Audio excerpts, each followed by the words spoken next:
Hey everyone, it's Jen with Spirited Saturdays. And this week we're talking about celebrating your good qualities and your talents and all of the things that make you uniquely you. Um, I've definitely had a hard time with this over the years because for a long time I didn't feel like I had an identity and I didn't feel like I had like a distinct personality. And anytime somebody would, like if I talked about it with someone that I trusted, they would tell me like, of course you are like you have distinctive qualities, you have uniqueness about you. You play music. And for a very long time I just thought that was a cop out because it was something I did, not really part of my personality that would come out in just normal conversation. It didn't really speak to how like my mannerisms and just things about me that made me me when I wasn't playing music. So, and I also often thought of that as like a separate part of me that only came out in that way. So I only channeled, like I channeled everything into the music, but it was definitely a very different part of me that I used in normal conversations. So I wasn't like a performer in normal conversations either. I didn't take that stance of like being comfortable having an audience just in my day-to-day stuff. I know, like, as opposed to needing music to have that, to be comfortable having an audience. So they were really different. But over time, I actually, well, two things. I actually began to realize that I definitely had distinct qualities that made me me, had a distinct personality. Strangely enough, this played out in my handwriting. I know that's like kind of strange, but when I was growing up, I actually felt like I didn't have a handwriting. I like felt like I was always copying other people's handwritings. I don't know what that means. I think it just means I was like really insecure and confused.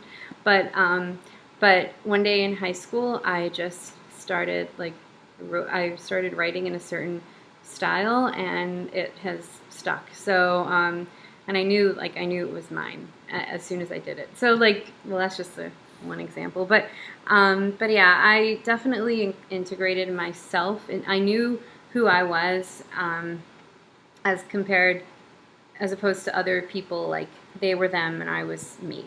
So, I mean, there were like a ton of judgments in that, but regardless, I started to feel like I had, there was like a me-ness about me.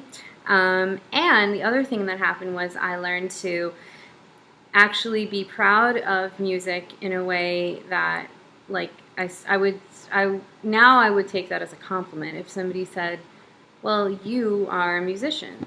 And it's true, I am. And yeah, even though just, it may not be something that is on display all the time, and it may not be like, the thing that stands out the most, but it's something that is so inherent within who I am and what I used to grow up and how I functioned and how I expressed myself growing up and how I communicated in many ways. Not, the least of which was dealing with the eating disorder, so like, yeah, so being a musician is it's very important to me. That part of me is so important. And sometimes I don't want to, I mean, I know like I'm a huge Tori Amos fan, and like she would say like she's a musician first and then a woman and then whatever other roles she had. Now she'd probably say she's like a mother before a bunch of other stuff. But I honestly do feel like I am a musician. I don't know if it's before being a woman, but like it's up there. It's and it's because it is so so much a part of me, and it's something that I have come to celebrate about myself. And doing that has involved me stepping away from concerning myself with numbers, with success based on money, success based on success, like solely based on business, on like being in that competitive pool and coming out on top. That I had to remove myself from that world for a long time. And I think that when I was in that world, I started to feel even less comfortable with myself as a musician, questioning myself, feeling just like wrong in a lot of ways. So I really had to take a step back. And now I'm trying to figure out, or I'm slowly integrating myself back into a world where music might equal success in terms of livelihood and in terms of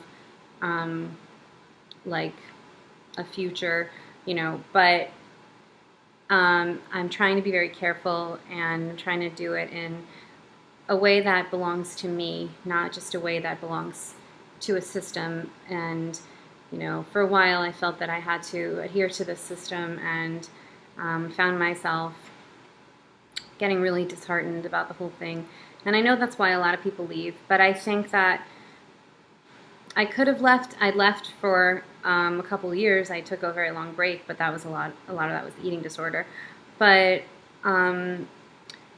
what I'm consciously choosing to do is come back in a different way, on my own terms, and cultivate my own future and see, not try to fit myself into a mold and not try to. I've grown and I understand a little bit more and I've evolved a little bit and I know a little bit more about how it works, and I know this stuff that leaves a bad taste in my mouth and I don't want to engage myself in that stuff. So hopefully, music will lead to an amazing future where I could support myself with that, support a family.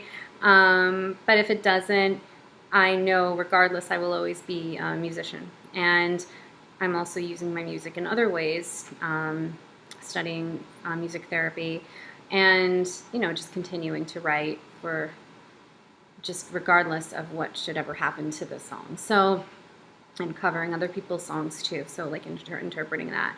So yeah, being a musician is such an integral part of who I am, and I do choose to celebrate that especially because I felt I didn't have it for a long time and actually didn't think I could ever get it back. So getting it back felt like waking up. It felt like an awakening of some kind.